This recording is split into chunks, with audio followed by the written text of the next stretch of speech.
कौतूहल को इंग्लिश में क्यूरियोसिटी कहते हैं। कौतूहल का मतलब होता है वह भावना जब किसी नई, अनोखी या अज्ञात बात को जानने और समझने की मन में उत्सुकता पैदा होती है। आइए इसे कुछ एग्जाम्पल द्वारा समझते हैं।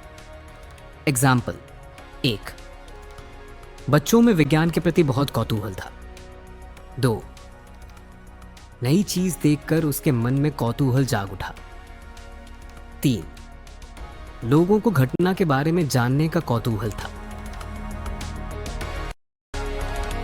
ऐसे ही आप लोग अपना सहयोग बनाए रखिए, क्योंकि दैनिक जीवन में उपयोग होने वाले शब्दों के सरल अर्थ और उनकी सहज व्याख्या हम आगे भी आपके साथ साझा करते रहेंगे। धन्यवाद।